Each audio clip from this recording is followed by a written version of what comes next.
And so it's time to welcome in Fionn Daveport. Hello. Gentlemen. How are you? We've just done the tweets and all that kind of business. There was a nice response to the Christy O'Connor piece that we put out last week. You were obviously there. Although, curiously, you liked the tweet that, that Dermot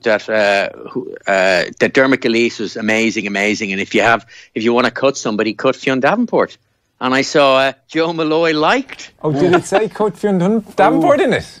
Yeah, it did, yeah. I thought what you were going to say was, oh, do you see what other people like? Oh, no. Yeah, it was. I thought I was like, wow. Oh, sorry, that was a mistake. An outrageous tweet. Wow. Sorry, I saw that Dermot Gilleese being a national treasure part. And he is a national treasure, there's no doubt. And probably just liked it. That I may not have read the tweet as thoroughly as I should have.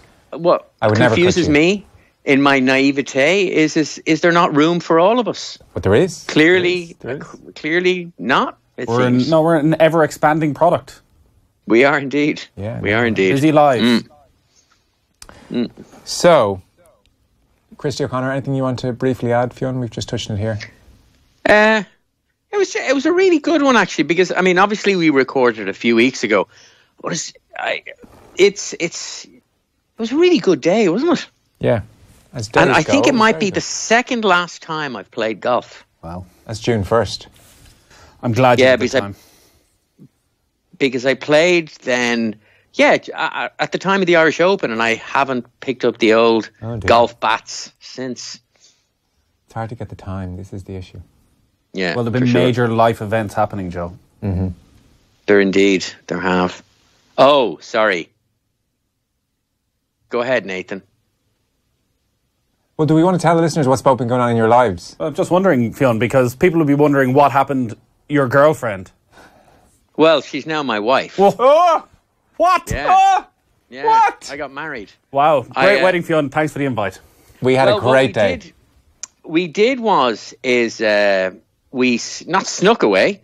We disappeared off to Thailand. Kidnapped. And I kidnapped her. And we went to Thailand and got married on a beach, just the two of us. And it looked beautiful. It did look nice. It was gorgeous. I highly recommend it. And it's not obviously when you want your friends and family around, that's also a very nice thing. But like there's an element of being a project manager about like a bigger wedding that was certainly absent here. And it was gorgeous. And the weather was just, the setting was lovely. Yeah. Well, hearty congratulations, Fionn. Thank you very much. Nathan, you've had a life-changing event as well. I have. I, too, have had a major change in my circumstances. I had a child, Joe. A third child. Oh, dear. Oh. A girl. Oh. Shit just Congratulations. Got real. Thank you very much. Yeah. So I played golf about a month ago, and I look forward to picking up my clubs in about 6 years' time. Yeah. I was just going to say, for her 7th birthday, you might get a 4-ball. Yeah. My life is still as hollow and superficial as ever. I want to Joe. Tell everyone. Maybe pick things up a little bit. No, happy where I am. No pressure. So, well, congratulations to you both. That's great. You don't seem convincing there, Joe. You didn't seem convincing about the birth of your daughter. I'm delighted. I've just spoken about it a lot for the last 4 weeks, and I'm pretty tired.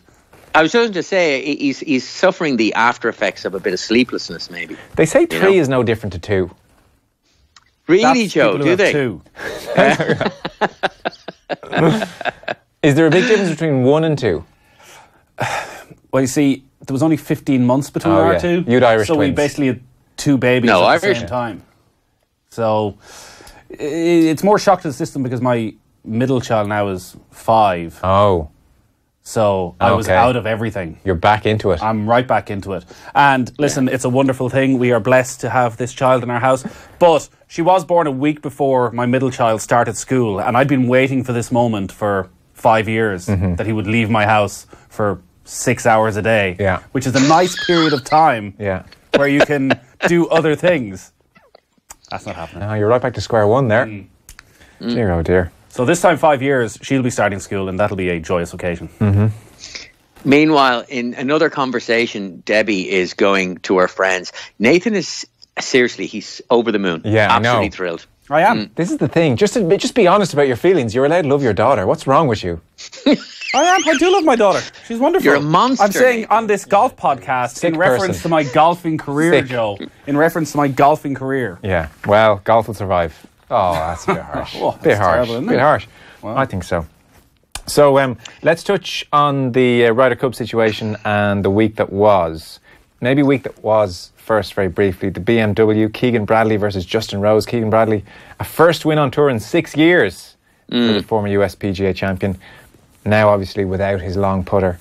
And he beat Justin Rose, who went to world number 1, Justin Rose. So this was a pretty exciting tournament. Unfortunately, the rain maybe interrupted it somewhat, but it was good and the field was good. And when you have Rory and Tiger shooting a 62 in both early doors, it shoots a bit of excitement into it. Yeah, you say that it was a sad thing that the rain forced it to Monday. For me, it was a very good thing because suddenly it was finishing at 5 o'clock in the afternoon. It's perfect Monday afternoon entertainment. There's a whole lot to talk about from this tournament. Like, we should give Keegan Bradley his dues. He's had a pretty tough time of it. He was the boy wonder. He was Phil's kid. He was playing Ryder Cup. He was there on the Tuesday afternoons playing those big money games. Yeah. And then they changed the rules on the putter. Yeah. And it all went to pot. Do you ever think Keegan Bradley and Adam Scott sometimes, and maybe Webb Simpson, were in the locker room over the last couple of years and just exchanged a look which said, yeah. Yeah, and you would understand why they would feel like that, but there have been rule changes before. You think of Harrington and the Grooves. Like, Harrington is the most vocal on that. And that, like, more than anything, people love to focus on, Harrington, the pernickety scientist who can't just leave things alone. What changed more than anything was the grooves around the greens. Yeah. And he talks about it. There's probably 10 more players who were massively affected by it as well. You just have to suck it up. And they've all had a bit of a rejuvenation this year, all three of them. Yeah. Webb Simpson in particular has been exceptional. Bradley's driving, though, all year. He's #1 driver on tour. So all he needs is a semi-decent week. So there was a bit of talk for sort of the final 3 or 4 holes when it looked as though he was going to win as to whether there might be a question for Jim Furyk, that maybe he could force his way in because he had played Ryder Cup, he'd done quite well, he, wears the red, white and blue quite well, but they stuck with Tony Finau, yeah. Did you catch much of it, Fionn? Well, I did. I watched it, and then obviously the Sunday because of the rain delay, and then on Monday I was working, so I missed all of the Monday finish. But I watched Rory and Tiger shoot it out for the 62s, both playing exceptional stuff. I saw Brandel Chambly tweeting that Rory was #1 in every category bar putting. Every single one. Yeah. Like tee to green, strokes gained, whatever, around the greens, etc., etc. And but like then on the Monday, just catching up with some of the highlights, I saw that Rory missed a whole bunch of, I won't say super short ones, but like, those kind of mid-distance birdie putts that you make to really just put the tournament away, and he missed them all. Yeah, it's hard not to feel like it's Groundhog Day when you talk about him, but it is worth looking at what he did on the Sunday. So, I mean, he shoots a 62 on Thursday, and that puts him in such a great position, and he's such a good front runner, you would think, God, come on now, Rory. And he often finds good form around this time of year. You remember 2 years ago where he won the Tour Championship. So he shot a 68 on the Sunday. That left him 2 shots outside the Bradley-Rose playoff. And statistically, he hit 17 greens in regulation. He had a birdie putt on every single hole, and he made just 2 of them. And 8 of 13 putts were inside 15 feet. That's what I mean. That kind of middle distance where you, like, if you've got a hot flat stick, you think, out of those, if I made 3 of them. Well, that would have won him the tournament. That would have won him the tournament. And he had 32 putts in the end. So, maybe which is rubbish. Maybe 3 putts short of being some way acceptable. Maybe 4 under the circumstances. The greens weren't overly tricky. Lots of players making putts. It was soft. It was slow. Tiger came in with a 64 on the last round. Am I wrong? Yeah, they finished first and second strokes gained tee to green this week. So both of them on the days that they putted well, scored brilliantly. But they just couldn't get any sort of consistency. And it is Groundhog Day for Rory. The look in his face on 18 when he missed yet another one was Groundhog Day as he's looking to the skies thinking, when is it going to end? And the concern for Rory has to be, is it ever going to end? Consistently. He may get the odd Bay Hill, Arnold Palmer week where things just click. But there's been no sign of it since. And the worry is everything else is so good right now. Is that going to last forever? So That's by a the good time we point. get to Augusta next March, maybe he does get a bit of an improvement in his putting, but he needs everything else to stay just where it is. So it's hugely, hugely frustrating. I often think in these scenarios when he's playing so well, it must make practice very difficult, as in, what is the point? You know, I'm driving the ball exceptionally well, I'm playing exceptionally well, I'm hitting every green in regulation, and I still can't get it done given what's going on the green. So just the motivation to go out on a Tuesday morning to practice your irons again. It must cross your point. Like, it's not the issue. Now, I know, look, go practice your putting, but you have to keep practicing your irons and your driver to maintain that part of your game. I'm sure Rory feels somewhat hard done by the amount of criticism he has to take, but listen, he's, after Tiger, the most recognisable golfer in the world. He's well compensated for the attention.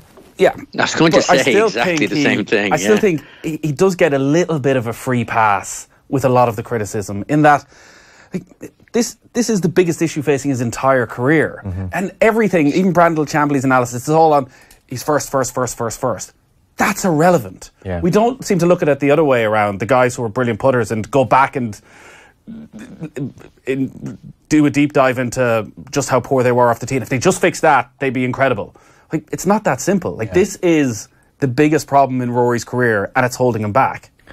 Yeah, it doesn't really seem to be abating at all. I mean, that's just another notch in the belt. Interesting then, so Justin Rose goes to world number 1. Philip Reed had a great piece about this in the Irish Times.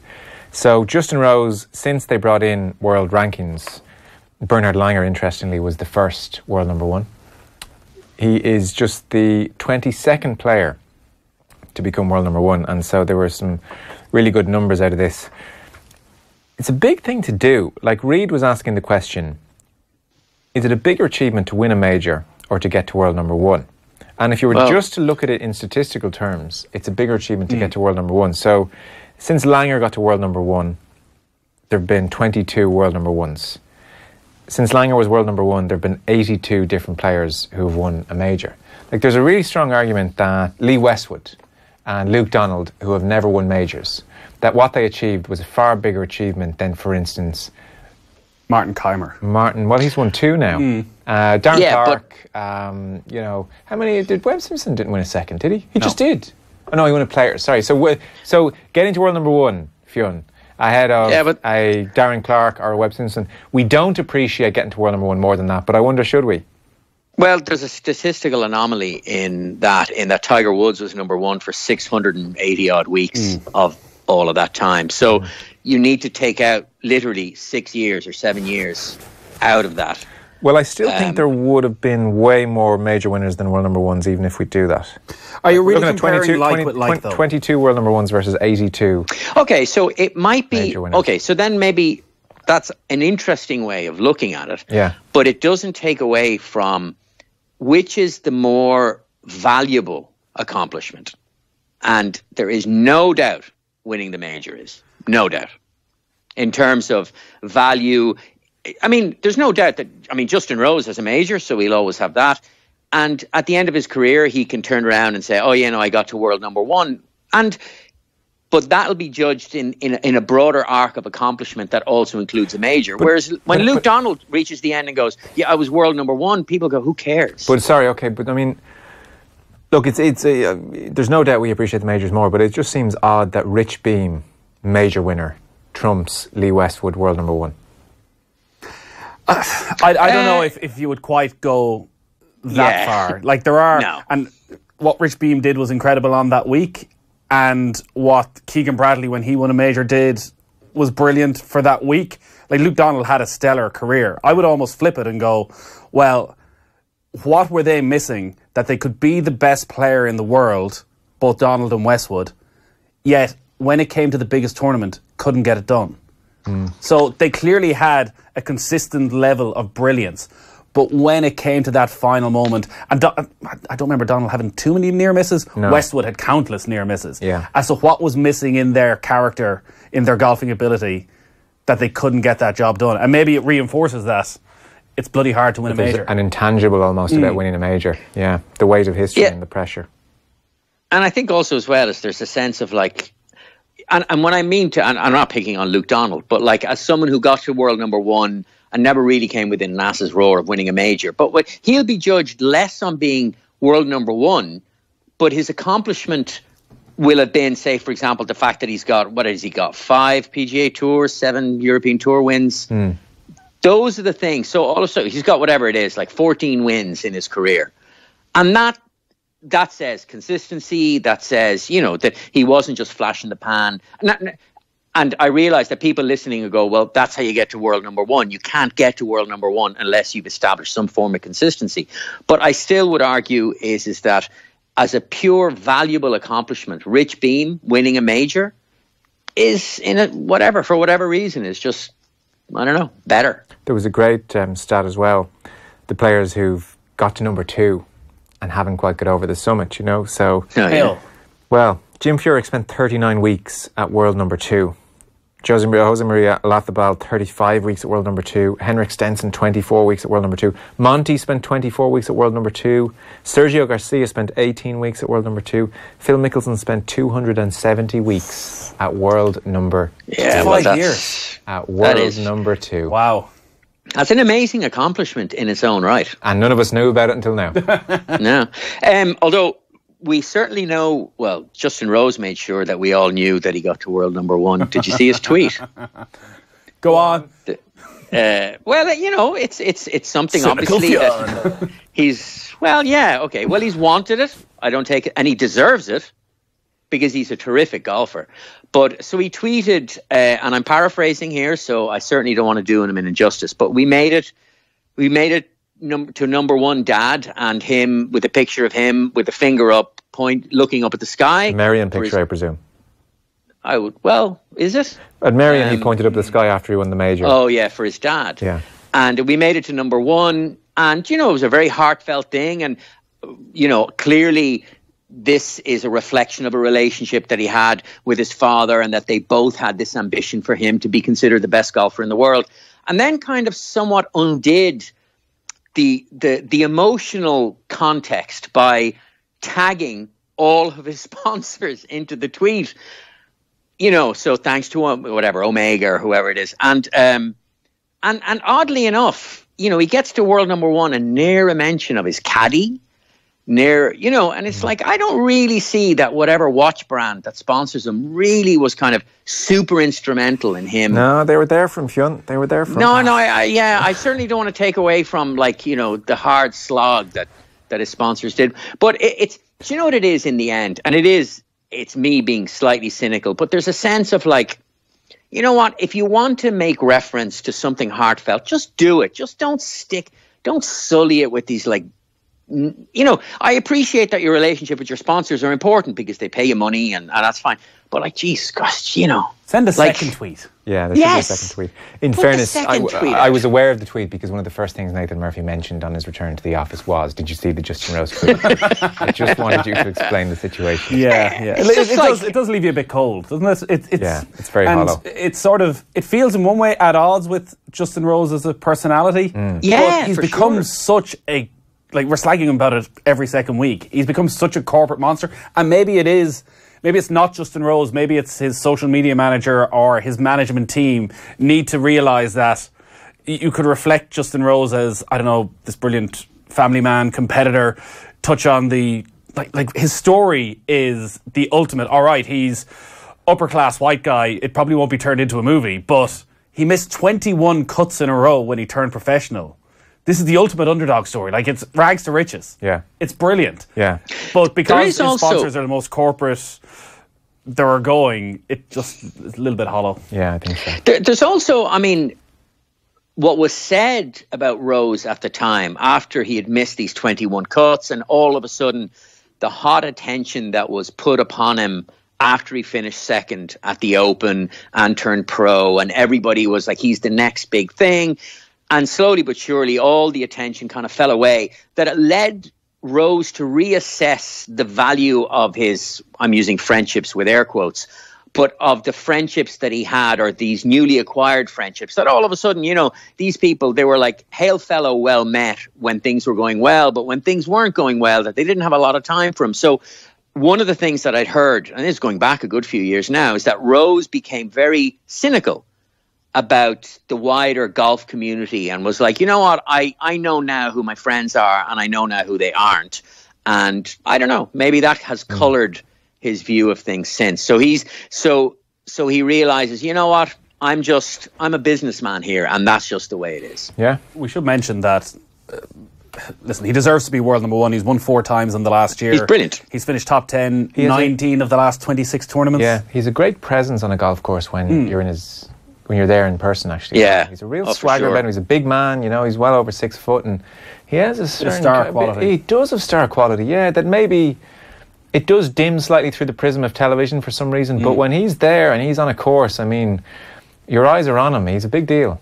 What I was going to say, so he deserves the position of world number one. It's hard to think of too many players who've got to that position in a more underwhelming manner. Yeah, I suppose. Bogeyed 18, bogeyed in the playoff. Yeah. It just felt really flat. Yeah. Now, I'm going to, I realised to bookend this thing about Rose. I'm going to read out the tweet because to do. So we did it, Dad. No. Just to be fair to him, world number one. Thank you so much to my family, friends, and everybody that has helped me achieve this incredible goal. Also my sponsor. So you know what? Now that looking at it now, he includes his caddy in this. So.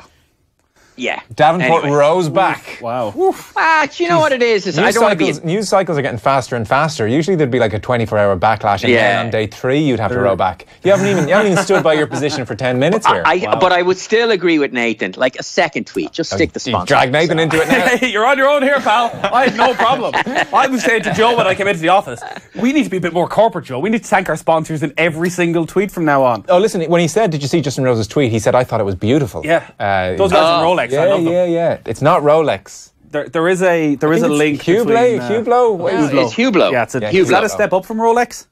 And the rest, yeah. Hublot is one of those they're very expensive. Ryder Cup. Yes. Phil, what? What do you mean? If you're stuck at home. Sorry. No. You're going to talk about the American picks first. I was going to. My was like. The European one name choices, particularly. Okay, well, Phil, Tiger, Finau, DeChambeau, that was, and always seemed to be pretty straightforward, despite, as Nathan says, maybe a few murmurings about Keegan Bradley's late form. That was less of an issue. Meanwhile, Sergio Stenson, Casey and Poulter has provoked some raised eyebrows from various quarters. For instance, Oliver Brown. I read it. In the Telegraph.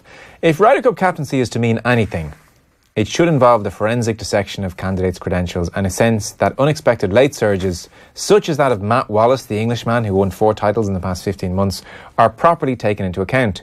With Bjorn's selections, there is no evidence that any of this has happened. All the signs, indeed, are that he simply wants to bring the old gang back together.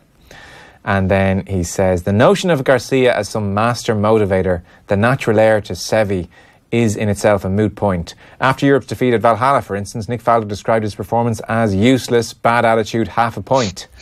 And then he goes on to reference Minnesota 2016. The relationship between Darren Clarke and Lee Westwood was a telling example of how cosy a cabal a Ryder Cup team could be.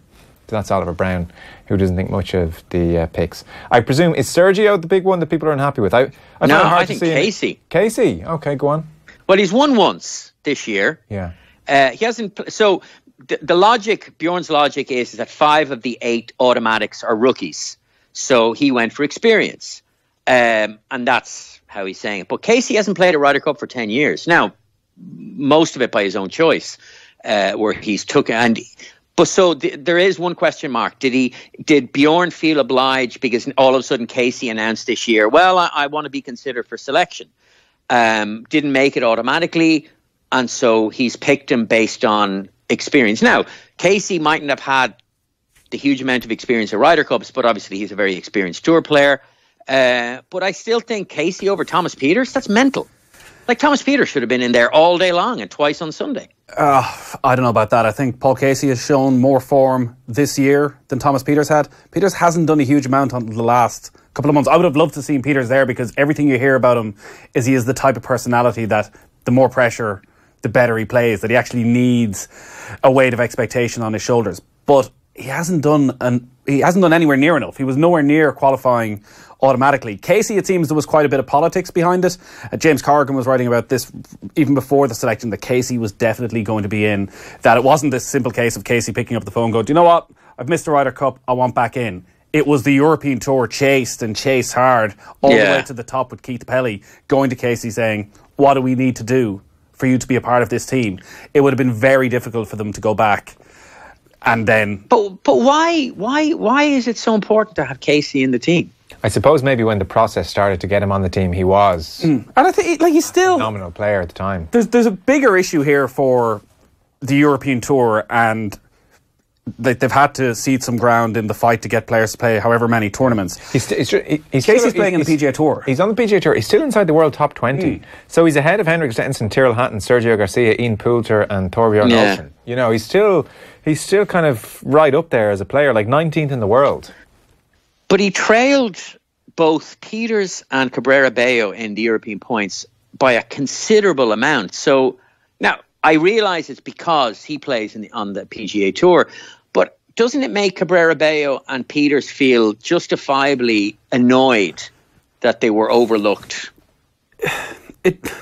Yeah, and Peters players are always Peters had a much annoyed. hotter end of season. He did for the last few weeks. And Cabrera Bello for the last couple of months has been unbelievably consistent. And maybe if he'd won one of those tournaments, would have forced his way in. Like Sergio seemed to be the one that there was a question mark over it. I have some sympathy for Bjorn. I'm not his biggest fan. It's not a European team that you really feel you're coming together behind. But there are 5 rookies. He did need to find some experience. And the problem is, and like having the final tournament they made in Denmark, you can understand why Thomas Bjorn's captain, it fitted in nicely in the calendar, is that there's also a huge tournament taking place in America the same week. Like Matt Wallace has won 4 times. What's he won? Yeah. Like I would put Paul Casey's 1 win ahead of Matt Wallace's 4 wins. And that Matt Wallace is annoyed and frustrated as well.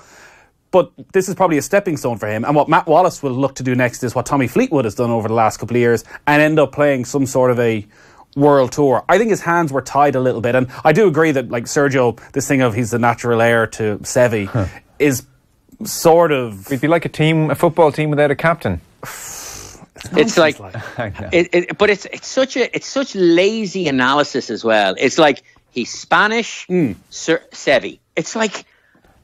It's just mental. It makes no sense. Yeah.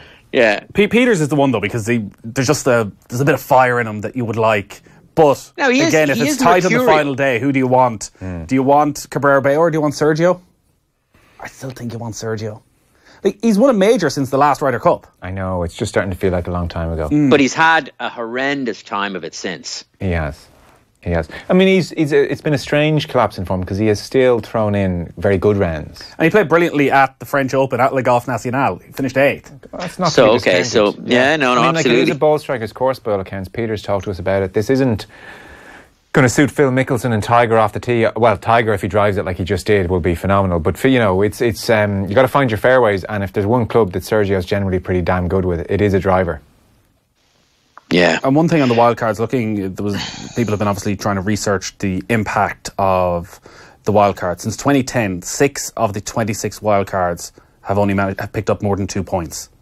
So now I notice part of that is that they don't play quite as much if they're younger players. Those players are Tiger, Luke Donald, Dustin Johnson, Ian Poulter, Stuart Sink and Thomas Peters. Okay. So Peters has been the exception. Most of them are vastly experienced players who are going to get out and play 3 or 4 times. I just wonder Thomas Bjorn might have been looking at thinking, I'll put Sergio out Friday morning in the 4 balls. And listen, if he stinks the joint out, I can drop him. I can take him out. I can drop him. But if something just clicks inside him, what an asset he's going to be. Yeah, it's true.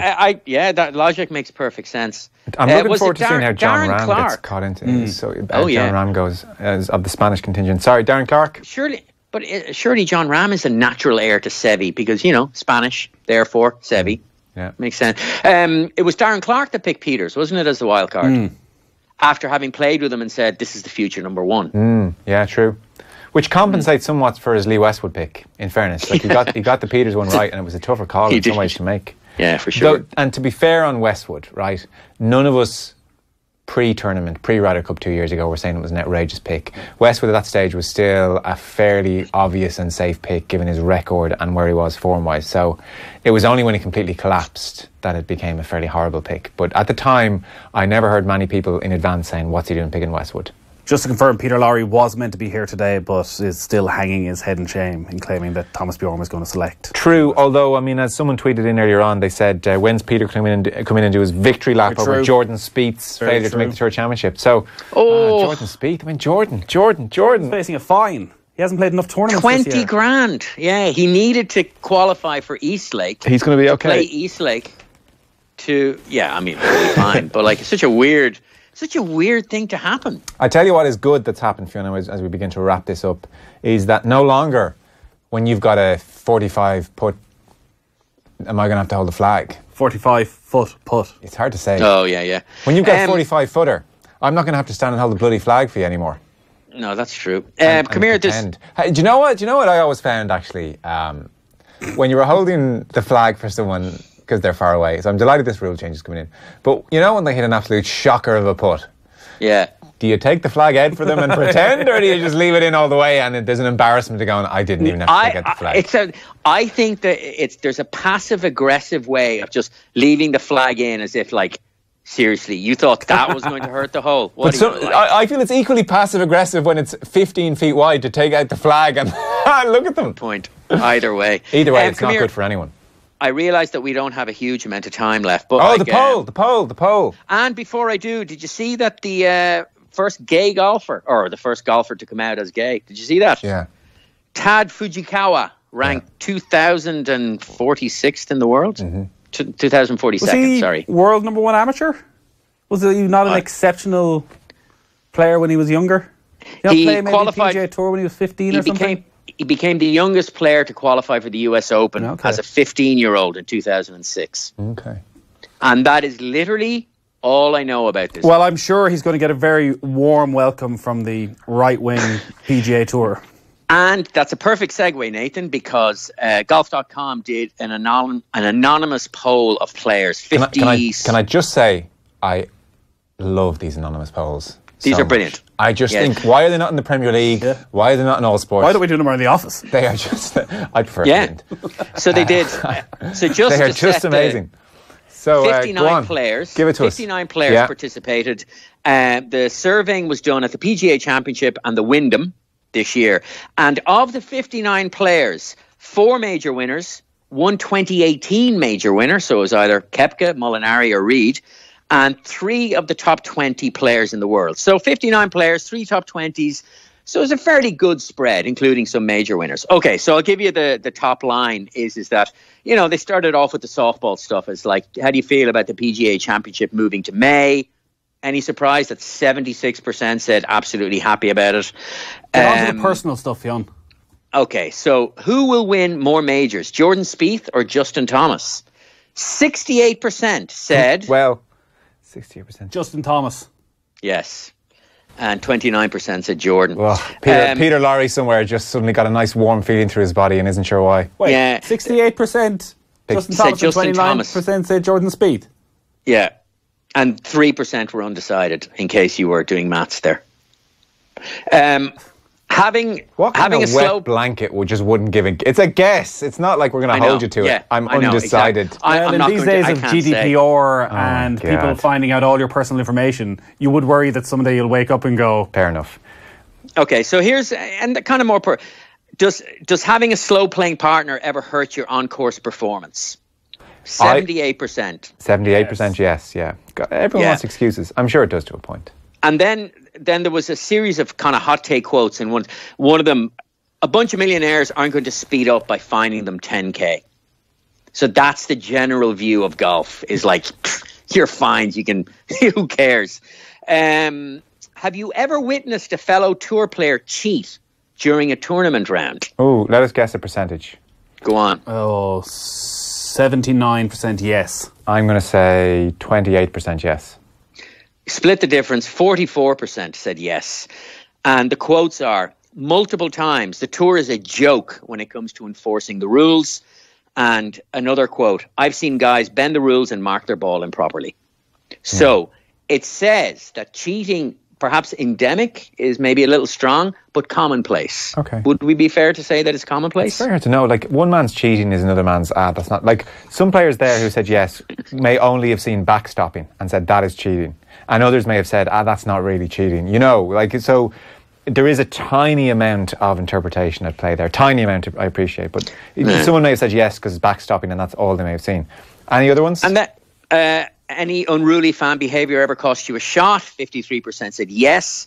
And one of the quotes was, every single week, with each word punctuated by a full stop. And then we get into the stuff, okay? So, did you vote for Trump? No surprise, 56% said yes. That is a surprise. Which actually surprised me that it was that low. The other 44 didn't vote. Yeah. This is the one that shocks me. If he runs again in 2020, will you vote for him? 42% said yes. Like, they ain't budging. He's doing a fine job, Fionn. He's doing an amazing job. He's not lying. He's not, where's the collusion? PGA Tour player. Where's the collusion? Yeah, the economy's booming. That counts for something. The economy's Stocks booming. are up. Well, I mean, but here's the thing, and that's another thing. It's like someone said, he's made me some money. That's all I care about. Like, Obama made the billionaires richer. Trump makes, like, millionaires get richer regardless of who's in the White House. Yeah. Doesn't make a blind bit of difference. You're in that special 1% of the world where you're making money no matter what's going on. I don't know if you know, there's a saying actually that the rich get richer. Here's one. Is there anything about Patrick Reed? No. Is this not no. a who would you not hop in for in the car park kind of survey, no? No. There was like some...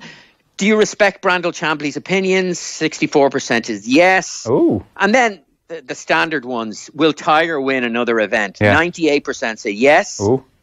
Another major? 90% said yes. Wow. And Tiger versus Phil money match. Who's your money on? 76% on Tiger. But then it's the quotes that I like is that like, who cares? Maybe I would have 15 years ago. That's pretty funny. Anything Rory related, no? Should Phil have been DQ'd at Shinnecock? 44% said yes. And then here's the thing. Okay, so who has the most natural talent? I'll let you guess the player. That one's considerably, like, well ahead on 40%. Dustin Johnson. Well done. Good guess. But so Dustin Johnson. But then the list educated here. guess. Sorry. Yeah. Bubba Sorry, Watson. Yeah. Bubba Watson. 14%. I can see that. Tiger Woods, Rory McIlroy, Justin Thomas, and then Anthony Kim. Wow. The one that got away. Yeah. Who is the best pure ball striker on tour? Now, the percentages, it's split across a lot of players. So the winner here only got 14%. Okay. And maybe the sample size of 59 players comes into play here as being considerably small. Adam Scott. Nathan, have a guess. I didn't hear the question. Who's the best ball striker? Oh, who is the pure best ball striker? Whew. That's a great question. I don't know why I was going to say Jason Day when it's such a ridiculous answer. It really is. Like, neither of your guesses are even in the top 7. All right, Fionn. I don't get to play with them every week, okay? I realise the listeners are in bated breath here. I am curious to know. Okay, so with 14% of the vote, Henrik Stenson. Oh, wow. That good? Yes. And the quote is, even when Henrik Stenson shanks it, it's flush, which I liked. But also, and then the list is Tiger, Sergio, Dustin Johnson, Justin Rose, Boo Weekley, Rory McIlroy comes in, but kind of towards the end, and Justin Thomas. In fairness, Rory throws in some wild misses sometimes. Maybe that's part of it. No, but I mean, as a pure ball striker, like, you can hit bad shots, but just puring it. But anyway, so there you go. That's your anonymous poll for this year. Maybe not this. It's not the outrageous one from a couple of years ago of who's the least popular player on tour, Patrick Reed. Yeah. Who would you least get into a fight to defend Patrick Reed? It was Bubba Watson, I think. Oh, Bubba Watson. Sorry. We are mostly pretty because Bubba Watson most likely have started a fight. But anyway, probably we're pretty much out of time because Nathan has to run and do an interview. So, I guess we're into Ryder Cup territory very soon, and we'll talk to you in the next couple of weeks. Cheers, Fionn. See you guys.